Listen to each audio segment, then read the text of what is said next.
پھر فرمایا اولئک الذین کفروا بآیات ربہم ولقائہ فحبطت اعمالہم فلا نقیم لہم یوم القیامۃ وزنا، صرف دنیا کو سامنے رکھ کے کی جانے والی کوششیں ضائع ہو جائیں گی اور ان کے اعمال کو کوئی وزن نہ ملے گا۔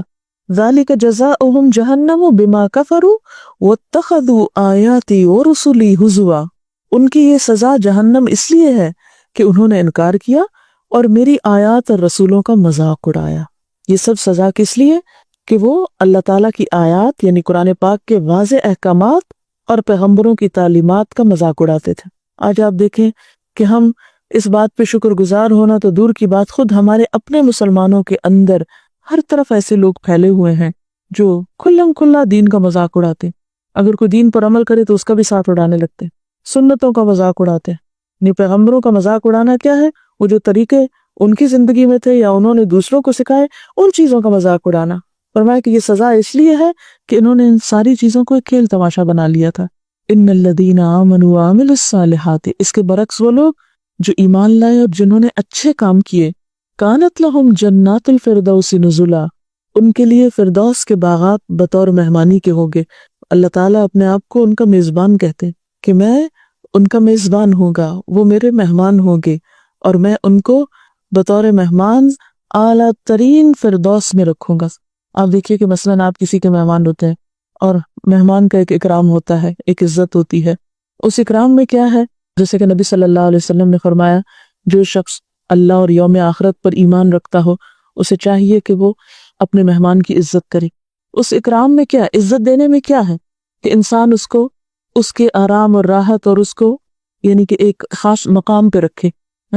اب اس کی تفصیلات کا اس وقت موقع نہیں ہے، لیکن آپ نے دیکھا ہوگا بعض اوقات آپ کسی کے مہمان ہوتے ہیں تو وہ آپ کو اعلیٰ ترین اپنے گھر میں جگہ دیتا ہے، اعلیٰ ترین بستر پہ چلاتا ہے، اپنی یعنی جو بھی اس کے نزدیک سب سے بہترین چیز ہوتی ہے، سب سے بہترین کھانا کھانے کو دیتا ہے، سب سے بہترین عزت احترام دیتا ہے، گفتگو میں، معاملات میں، ہر چیز میں، یعنی ایک اکرام دیتا ہے۔ اسی طرح آپ نے دیکھا ہوگا کہ بعض اوقات آپ کہیں جاتے ہیں کسی شادی میں تو انہوں نے اپنے مہمانوں کو ٹھہرانے کا انتظام کسی 5 اسٹار میں کیا ہوتا ہے، ہوٹل وغیرہ میں۔ آپ اس کو اپنے لیے بڑا آنر سمجھتے ہیں کہ جی فلاں شادی پہ ہم گئے تھے، انہوں نے ہمیں فلاں جگہ پہ ٹھہرایا وغیرہ وغیرہ۔ یہ حالانکہ دنیا کی چیزیں کسی کو آنر اور عزت کی بات نہیں ہے، لیکن بہرحال جس طرح دنیا میں اونچ نیچ کو آپ بہت محسوس کرتے ہیں تو آپ دیکھیے کہ اللہ تعالیٰ کیا فرماتے ہیں کہ یہ میرے بندے عمل صالح کے ساتھ جب میرے پاس آئیں گے میری ملاقات کو، کیونکہ قیامت کا دن اصل میں کیا ہے؟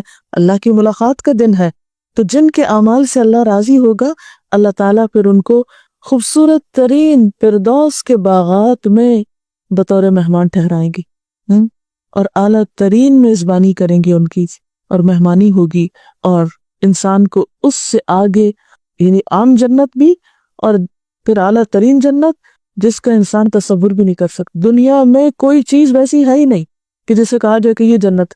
کبھی ہم بہت گرینری دیکھتے ہیں، بہت خوبصورت باغ دیتے ہیں تو کہتے ہیں جنت کا نظارہ دے رہے ہیں، یہ جنت نہیں ہے، یہ تو اس کا عکس بھی نہیں ہے، کیونکہ آپ صلی اللہ علیہ وسلم نے فرمایا کہ جنت تو وہ جگہ ہے کہ جس میں صرف ایک کوڑا رکھنے کی جگہ، اور کوڑا ایک گز بھر جگہ کو کہتے ہیں، کہ اتنی جگہ بھی دنیا اور دنیا کے اندر جو کچھ ہے سب سے زیادہ حسین ہے۔ جنت وہ چیز ہے کہ جس کے بارے میں کسی آنکھ نے کبھی ویسا کچھ دیکھا ہی نہیں، کسی کان نے کبھی اس طرح کی چیز سنی ہی نہیں، یعنی کوئی ڈسکرائب کر ہی نہیں سکتا، اس لیے کہ یہاں ہے ہی نہیں کوئی چیز اس جیسی، تو ڈسکرائب کہاں سے کریں گے؟ ہاں مثالیں دے دے کے سمجھا سکتے ہیں کہ ہاں ایسا ہوگا اور ویسا ہوگا، لیکن وہ تو دیکھنے پر ہی یعنی وہ تو ایک طرح سے سرپرائز بھی ہے کہ جب انسان واقعی دیکھے گا تو اس کو انجوائے کرے گا۔ تو وہ مقام اعلیٰ ترین مقام ہے ان لوگوں کے لیے جو اس دنیا کے امتحان میں کامیاب ہوتے ہیں اور دنیا میں رہتے ہوئے دل آخرت میں رکھتے ہیں اور اللہ کے خوف کے ساتھ زندگی بسر کرتے ہیں۔ ان کی گفتگو، ان کی سوچ، ان کے معاملات، ان کی ہر ایک چیز میں آخرت رچی اور بسی بھی ہوتی ہے۔ وہ دنیا کے لیے نہیں جیتے، انہیں پتہ ہے یہ بہت جلدی چھوڑ کے جانی ہے، وہ دھوکے کا سامان اور دھوکے کی تجارت نہیں کرتے۔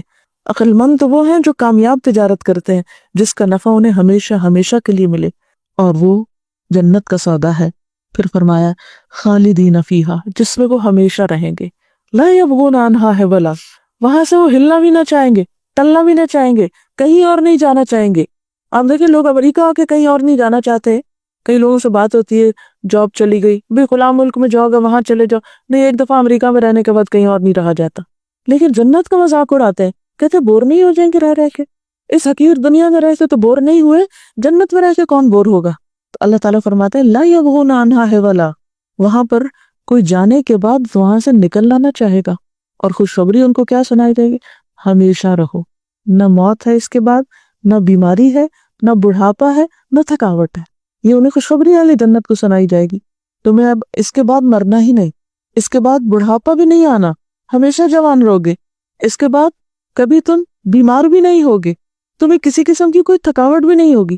یہ 4-5 چیزیں ایسی ہیں جو دنیا کے سارے حسن کو ختم کر کے رکھ دیتی۔ جتنا بڑا گھر بنا لو گے اتنی بڑی مینٹیننس مصیبت، اس کے ساتھ ہی تھکاوٹ شروع ہو جائے گی، اس کے ساتھ ہی اس کے مسائل اور بڑے گھر بڑے مسائل۔ ہاں؟ دیکھنے وہ دل خوش ہو رہا ہے کہ ہاں بڑا گھر ہے، لیکن ان سے پوچھیں جو اس کو مینٹین کرتے ہیں۔ ہاں؟ پھر اسی طرح انسان جتنا بھی فٹ رہے، جتنا بھی اپنی کیئر کرے، بہرحال بیماری اور بڑھاپا اس کے انتظار میں رہتے ہیں۔ ایک دن تو میرے شکار میں آؤ گے، کتنے دن آپ پر مستی کرو گی، کتنے دن ہی عیش و عشرت کر سکتے ہو، بہرحال تو واپس اسی طرح پلٹنا ہے اور اس دنیا سے رخصت ہونا ہے۔ ہاں وہی عقل مند ہے جو اس جنت کا سودا کرے کہ جس میں انسان کو ان ساری مرضوں اور ساری بلاؤں سے ہمیشہ کے لیے چھٹکارا ہو جائے گا۔ پھر فرمایا قُلْ لَوْ كَانَ الْبَحْرُ مِدَادًا لِكَلِمَاتِ رَبِّي لَنَفِدَ الْبَحْرُ قَبْلَ أَن تَنفَدَ كَلِمَاتُ رَبِّي وَلَوْ جِئْنَا بِمِثْلِهِ مَدَدًا، کہ اللہ کی باتیں تو اتنی ہیں جو کبھی ختم نہیں ہو سکتی۔ کیسے؟ آپ ان سے کہیے کہ اگر سارے سمندر سیاہی بن جائیں میرے رب کی باتیں لکھنے کے لیے تو سمندر ختم ہو جائیں، سوکھ جائیں، اس سے پہلے کہ رب کی باتیں ختم ہوں، خواہ ہم اتنی ہی روشنائی یا انک اور بھی لے آئیں۔ اس لیے اللہ کا کلام اور اللہ کی باتیں اور اللہ کا ذکر اور اللہ کی تعریف اور اس کی حمد و ثنا، اس کا حق ادا ہی نہیں ہو سکتا۔ کوئی شخص اگر ساری زندگی بھی سجدے میں پڑا رہے تو یہ نہیں کہہ سکتا میں نے اللہ کا حق دے دیا۔ کہاں یہ کہ ہم کچھ نہ کر کے بھی سمجھتے ہیں اچھا اور کیا کرنا ہے، نماز تو پڑھتے ہیں اور کیا کروانا ہے، مزید کیوں درس سنواتے ہو، مزید کیوں کہتے ہو قرآن پڑھو، کافی نہیں ہے؟ نماز بھی پڑھتے ہیں، صدقہ خیرات بھی کرتے ہیں، سچ بولتے ہیں، ہم بہت آنسٹ ہیں، محنت کرتے ہیں، حلال کا کماتے ہیں، اور کیا کرنا ہے؟ نہیں، ساری زندگی میں سجدے میں پڑے رہو تو اللہ کا حق ادا نہیں ہوتا۔ یہ کیوں کہتے ہیں کہ اور کیا کرنا ہے؟ جو واقعی کچھ کرتا ہے وہ کبھی اپنے کام کو بڑا نہیں سمجھتا، وہ ہمیشہ سوچتا ہے یا اللہ میں نے کچھ بھی نہیں کیا، اور دل سے سوچتا ہے نہیں کہ وہ آرٹیفیشلی اوپر سے چند باتیں کر کے وہ ترخانے کی کوشش کرتا، نہیں، وہ سوچتا ہے واقعی میں نے کچھ نہیں کیا، اور اللہ تعالیٰ کو ہمارے سجدوں کا فائدہ کچھ نہیں۔ یہ تو دراصل ہم سے دیکھ رہا ہے کہ ہم یہ سب کچھ پا کر اس کی طرف کتنا پلٹتے ہیں۔ اور آخری آیت میں فرمایا قُلْ إِنَّمَا أَنَا بَشَرٌ مِثْلُكُمْ، آپ کہہ دیجئے کہ میں تمہاری طرح کا ایک انسان ہوں۔ بہت سے لوگ رسول اللہ صلی اللہ علیہ وسلم کو انسان ماننے کو تیار نہیں ہوتے، اس پہ بحثیں کرتے ہیں، لڑائیاں جھگڑے فساد کرتے ہیں اور عجیب و غریب قسم کی باتیں کرتے ہیں۔ بات یہ ہے کہ قرآن پاک میں واضح طور پر یہ بتا دیا گیا ہے کہ اللہ کے رسول صلی اللہ علیہ وسلم اللہ کے برابر نہیں ہے، اللہ تعالیٰ صرف ایک ہے، کیونکہ خالق وہ ہے، سب کچھ بنایا اس نے۔ جب ہم کہتے ہیں نبی صلی اللہ علیہ وسلم پیدا ہوئے، کہتے ہیں نا، تو جو پیدا ہوتا ہے وہ مخلوق ہوتا ہے، وہ خالق نہیں ہوتا، اور جو مخلوق ہوتا ہے اس کی عبادت نہیں ہو سکتی، اس کو اللہ کے برابر نہیں قرار دیا جا سکتا۔ اس لیے یہاں پر پہلے عقیدے کو درست کیا گیا کہ اللہ تعالیٰ کی قدر پہچانو، اللہ کا مقام پہچانو، اس کی عظمت کو جانو، اور پھر اس کے بعد قُلْ إِنَّمَا أَنَا بَشَرٌ مِثْلُكُمْ يُوحَىٰ إِلَيَّ۔ فرق کیا ہے عام انسانوں میں اور رسول اللہ صلی اللہ علیہ وسلم میں؟ کہ آپ کی طرف وحی کی جاتی ہے، آپ اللہ کے پیارے ہیں، آپ چنے ہوئے ہیں، آپ اللہ کے محبوب ہیں، سب سے زیادہ آپ کی عظمت ہے انسانوں میں، پیغمبروں میں سب سے بڑے مقام پر ہیں۔ لیکن آپ نے بھی آ کے پیغام لوگوں کو کیا دیا کہ انما الہکم الہ واحد، کہ تم سب کا الہ ایک ہے، صرف وہ عبادت کے لائق ہے۔ کیوں عبادت کے لائق وہ ہے؟ اس لیے کہ سب کچھ دیا اس نے ہے نا، ہمیں رزق وہ دیتا ہے، ہمیں زندگی اس نے دی، جو کچھ ہمارے پاس ہے وہ اسی نے دیا ہے، کسی اور کی طرف سے ہمیں نہیں ملا۔ ہمیں رسول اللہ صلی اللہ علیہ وسلم نے یہ زندگی نہیں دی، یہ صحت نہیں دی، اس لیے عبادت صرف اللہ ہی کی ہوگی۔ اور یہ ایسا ہی ہے نا کہ جیسے مثلا مجھے پیاس لگی ہے اور یہ عفت مجھے پانی لا کر دیتی ہے، تو مجھے کیا کہنا چاہیے؟ عفت کا شکریہ۔ اور اگر میں عفت کو بھول کے کہوں آپ کا شکریہ، ویسے کو شہناز کا شکریہ، حالانکہ شہناز پانی نہیں لائی، پانی وہ لائی ہے، اور اگر میں یہ کہوں شکریہ ان کا، تو آپ بتائیے کہ میرا یہ عمل کیا ہوگا؟ اور اگر میں یہ کہوں عفت کا بھی شکریہ اور شہناز کا بھی شکریہ، تو یہ شرک ہے نا، یہ شرک ہے۔ شکر گزاری صرف اللہ کے لیے، کیونکہ صرف اس نے دیا ہے، کسی انسان کو خواہ وہ پیغمبر ہی کیوں نہ ہو ان کو ساتھ نہیں ملایا جا سکتا کسی عبادت میں۔ اور یہ صرف اس معاملے میں نہیں کہ سجدہ کسی اور کے آگے نہ ہو یا دعا کسی اور کے آگے نہ ہو. بعض اوقات ہم ایسی چیزیں پڑھتے ہیں یا کرتے ہیں، مثلا ہمارے یہاں درود تاج بہت کثرت سے پڑھا جاتا. اب درود تاج میں کیا ہے؟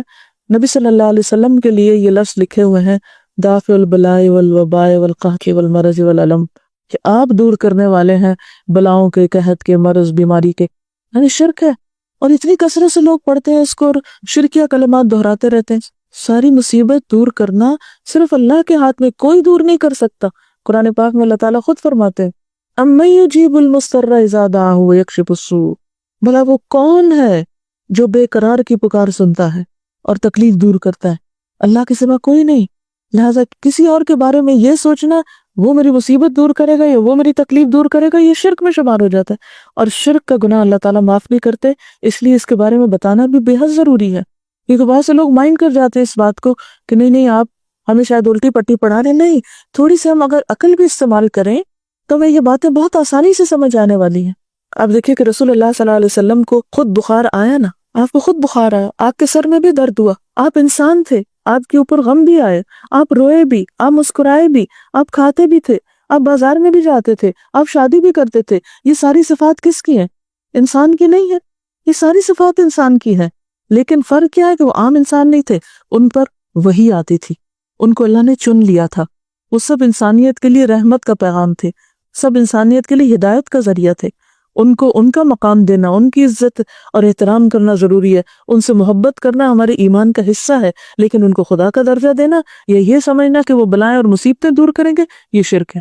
تو یہاں پر کیا فرمایا؟ آپ ان کو بتا دیجئے، قل، آپ کہیے، انما انا بشر مثلکم، کہ میں ایک انسان ہوں تم جیسا. یوحی الیہ، میری طرف وحی کی جاتی ہے. کیا؟ انما الہکم الہ واحد، کہ تمہارا معبود بس ایک ہی ہے، عبادت صرف ایک کی ہوگی. وَمَنْ كَانَ يَرْجُو لِقَاءَ رَبِّهِ، تو جو شخص بھی اپنے رب سے ملاقات کی امید رکھتا ہے، فَلْيَعْمَلْ عَمَلًا صَالِحًا، اسے چاہیے کہ اچھے کام کیا کرے، نیک کام کرے. یعنی جس کے دل میں یہ یقین ہے کہ اسے اپنے رب کے سامنے جا کے کھڑے ہونا ہے، پھر اس کے لیے لازم ہے کہ اچھے کام کرنا شروع کرے، اچھائی کی طرف دوڑے، عمل صالح کو اختیار کرے، اور کیا نہ کرے، وَلَا يُشْرِكْ بِعِبَادَةِ رَبِّهِ أَحَدًا، اپنے رب کی عبادت میں کسی ایک کو بھی شریک نہ کرے، کوئی شریک نہ ہو. اچھا، کس طرح؟ بعض اوقات ہم نماز پڑھتے ہوئے کہتے ہیں کہ اللہ کے لیے، لیکن کوئی پاس سے گزر جائے بڑے خشوع و خضوع سے پڑھنے لگتے ہیں کہ وہ خوش ہو کے ہماری نماز کی کھینچ. یہ ہم نے کیا کیا؟ پڑھ تو ہم اللہ کے لیے رہتے، یہ کہاں سے ٹپک گیا بیچ میں؟ اس کے بارے میں کیوں سوچ رہے ہیں؟ سب کا خیرات اللہ کے لیے کر رہے ہیں، بیچ میں کیا سوچنے لگتے ہیں؟ لوگ کہیں واہ واہ بہت دینے والا ہے، شہرت ہو جائے، نام ہو جائے، لوگوں کو بس پتہ چل لے کہ ہم بہت نیک ہیں. یہ سب کیا ہے؟ یہ بھی شرکی کی ایک قسم ہے. ریاکاری اور دکھاوا شرک کی قسم ہے.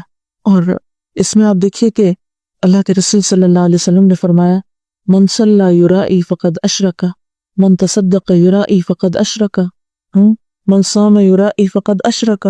جس نے دکھاوے کی نماز پڑھی شرک کیا، اس نے دکھاوے کا روزہ رکھا شرک کیا، دکھاوے کا صدقہ کیا شرک کیا.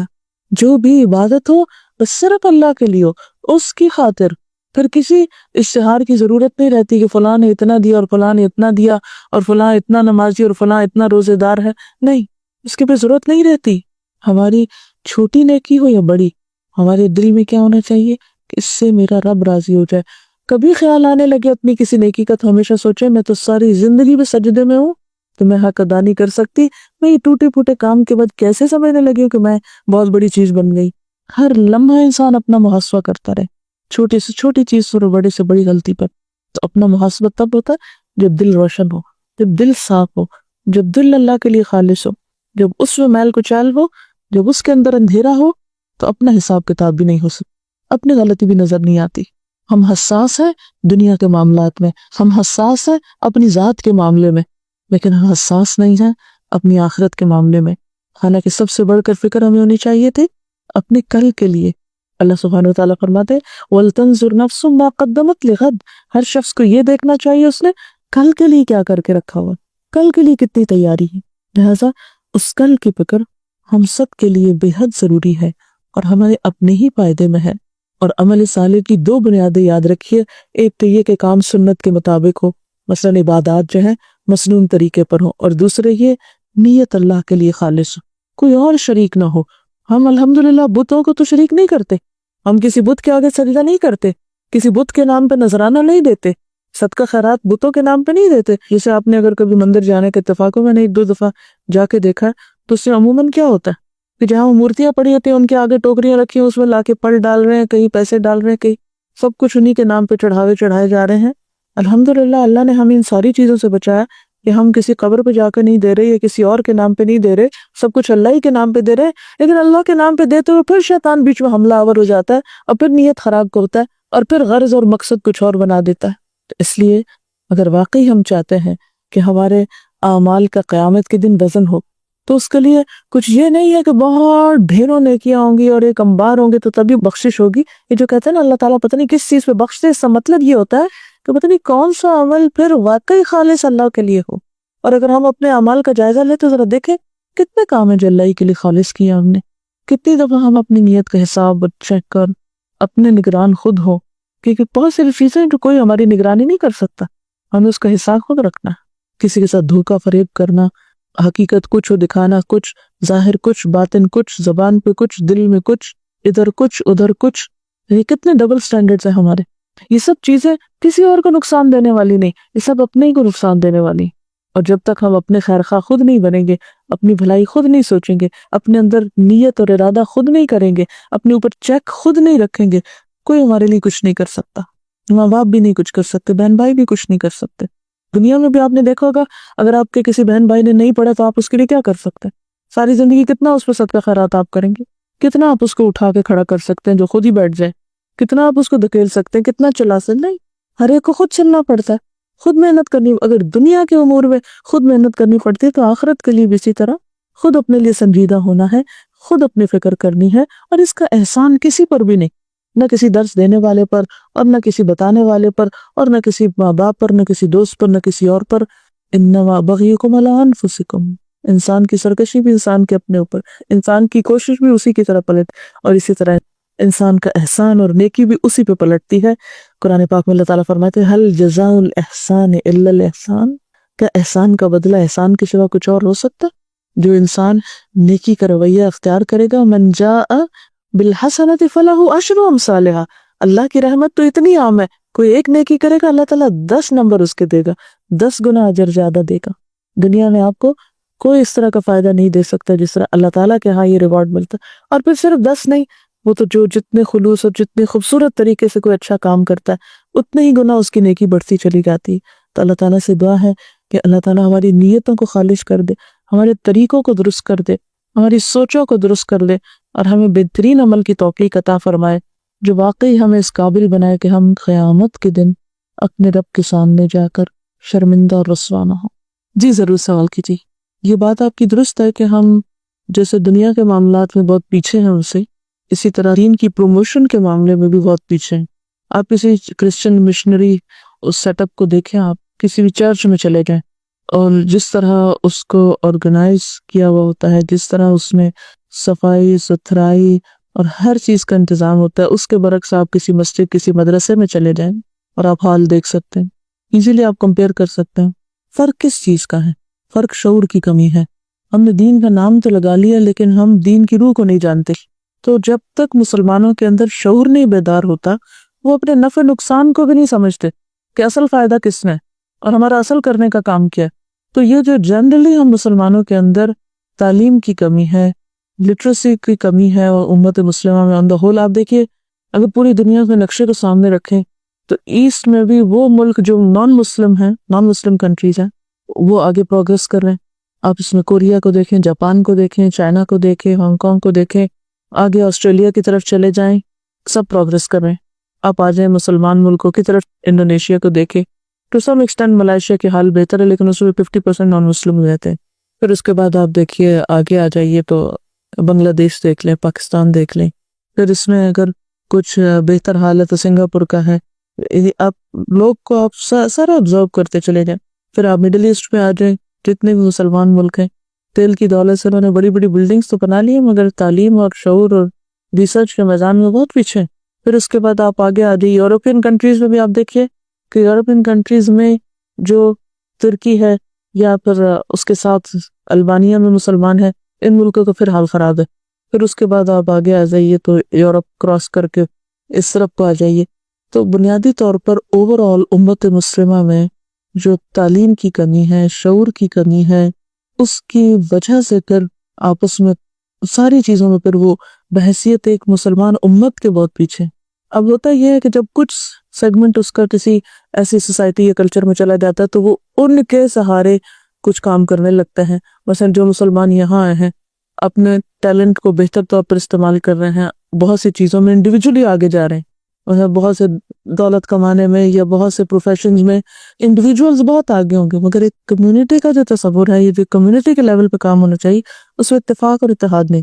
بس اگر مجھے بڑا ہی افسوس اور دکھ ہوتا ہے کہ آخر کیا مصیبت ہے کہ ہم مسلمان ہی ایک دوسرے کو کاٹتے ہیں. ہر ایک اپنی 1.5 کی مسجد الگ بنانا چاہتا ہے، ہر ایک اپنا نام بلند کرنا چاہتا ہے، دوسرے کی غلطی اور کوتاہی کو دیکھ کے اس کی اصلاح اور خیرخواہی کی فکر کم ہوتی ہے، کرٹیسزم زیادہ ہوتا ہے. کوئی اچھا کرے یا برا کرے، ہم صرف تنقید کرنے والوں میں ہوتے ہیں، ہم ساتھ مل کے اس سے دوستی کر کے اس کی خیرخواہی نہیں کرتے. پھر اسی طرح آپ دیکھیں دین کے نام پر اتنی فرقہ واریت، اتنا اختلاف ہے، حالانکہ دنیا کے معاملات میں وہی لوگ آپس میں اکٹھے بیٹھے ہوں گے، لیکن جب دین کی بات ہوگی مسجدیں الگ ہو جائیں گی، اور چھوٹی چھوٹی باتوں پر اتنے دل تنگ ہیں. آپ صلی اللہ علیہ وسلم نے فرمایا تھا کہ تم سے پہلی امتوں کو شح نے ہلاک کیا تھا. شح کیا ہے؟ دلوں کی تنگی. دلوں کی تنگی نے ہلاک کیا تھا پچھلی امتوں کو. اتقوا الشح، تم بھی اس شح سے بچ کے رہنا. لیکن آج آپ دیکھیں ہمارے دل کتنے چھوٹے ہیں، کتنے تنگ ہیں. اور پھر اگر دل کھلے تو دنیا کی محبت میں کھلیں، اس کے لیے بہت بڑے ہیں ہمارے دل. پھر ہم اپنی ذات پہ تو خرچ کر سکتے ہیں، اپنے فائدوں کے لیے بہت کچھ کر سکتے ہیں، مگر اجتماعی بھلائی کے کاموں میں ہم کتنا کنٹریبیوٹ کرتے. آپ دوسری کمیونٹیز کو آپ دیکھیں کہ چیریٹی کے نام پر کیا کچھ نہیں ہوتا. ہندوز میں آپ دیکھ لیں، سکھ کمیونٹی میں آپ دیکھ لیں. پچھلے دنوں میں ٹورانٹو میں تھی تو وہاں میں گردوارے میں صرف یہ دیکھنے کے لیے گئی، جسٹ ٹو لرن اور ریلیجنس کو کہ ان کے بارے میں انڈرسٹینڈنگ ہونی چاہیے کہ کس طرح یہ عبادت کرتے ہیں، کیا کرتے ہیں. سب سے پہلے وہ ہمیں لے گئے نیچے کچن میں، ہیوج کچن تھا، اس میں بے شمار خواتین کھڑے ہو کے روٹی بنا رہے، اور کوئی شور ہنگامہ نہیں.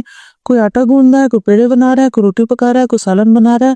اور اس سے آگے ہمیں لے گئے تو ایک بہت بڑا ہال تھا، وہاں پر کپڑے بچھے ہوئے تھے، نیچے بے شمار لوگ کھانا کھا رہے ہیں بیٹھ کے. تو ہم نے پوچھا کہ کس طرح ہوتا ہے، کہتے لوگ ہی لاتے ہیں، خود ہی لاتے ہیں، خود ہی بناتے ہیں، خود ہی کھاتے ہیں. اور ہم ہون سے بھی کس طرح ویکینڈ پہ جمع ہوتے ہیں تاکہ ہم ایک دوسرے کے قریب ہوں، اس کو ہم سنگت بولتے ہیں، اور ہم ایک دوسرے کو پہچانتے ہیں تاکہ کلوز کمیونٹی کے ساتھ ہم اپنی آئیڈینٹی کو سیو کر سکیں، ایک دوسرے کے سپورٹ ہوتے ہیں.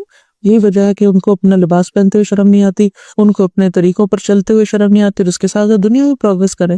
چھوٹے چھوٹے مسائل میں وہ ایک دوسرے کے لیے کتنی بڑی سپورٹ ہوتی ہے. مجھے جو لوکل لے کر گئی تھی وہاں وہ بتا رہی تھی کہ اس کمیونٹی نے آپس کے فنڈز اکٹھے کر کے ایسے ایسے وکیل اور ایسے ایسے سروسز انہوں نے حاصل کی ہوئی ہیں کہ کوئی سکھ اگر آتا ہے تو اس کے لیے کوئی پریشانی نہیں کہ وہ رہے گا کہاں، وہ اس کا امیگریشن کے مسئلے، اس کے دوسرے تیسرے سب لوگ مل کے ایک طرح سے جذب کر لیتے ہیں. اس کے برعکس ہمارے ہاں مسلمانوں میں کیا ہے، کوئی آیا ہے، کوئی بیمار ہے، کوئی تندرست ہے، کوئی مر رہا ہے، کوئی جی رہا ہے، کون کہاں ہے کہاں نہیں. ہو سکتا ہے انڈیویجول بیسس پر کہیں کہیں کچھ لوگ مل جل کے اپنی برادری کے لیے کچھ کر رہے ہوں، بعض اوقات برادریوں کے لیے بھی کر رہے ہوتے ہیں، برادری کے نام پر ہم پھر بھی اکٹھے ہو جاتے ہیں، لیکن اسلام کے نام پر ہم اکٹھے نہیں ہو سکتے. بعض اوقات دنیاوی انٹرسٹ پر ہم اکٹھے ہو جاتے ہیں، لیکن اسلام کے لیے ہم اپنی شان بلند کرنا چاہتے ہیں، ہم خود آگے ہونا چاہتے ہیں، ہم اپنے نام کی فکر کرتے ہیں، ہمارا کیا بنا، ہماری کتنی امپورٹنس ہوگی، ہمارے لیے کتنی چاہت ہوگی. تو پھر جب کام اللہ کے لیے نہیں ہو اور اپنی ذاتوں کے لیے ہو تو پھر اس میں ترقی اور برکت کہاں سے ہو سکتی. آپ کو اپنی انا توڑ کے دوسرے کے ساتھ ملنا پڑتا ہے، آپ اپنی انا قائم رکھ کے نہیں مل سکتے. تو یہ وجہ ہے مسلمانوں کے بہت پیچھے رہنے کی. اور پھر اس کے بعد یہ ہے ہمارے غلط کانسیپٹس. سب لوگ یہ سمجھتے ہیں کہ محنت کرو گے تو کچھ ملے گا. ہم مسلمانوں میں ہیں بغیر محنت کی جنت ملے گی.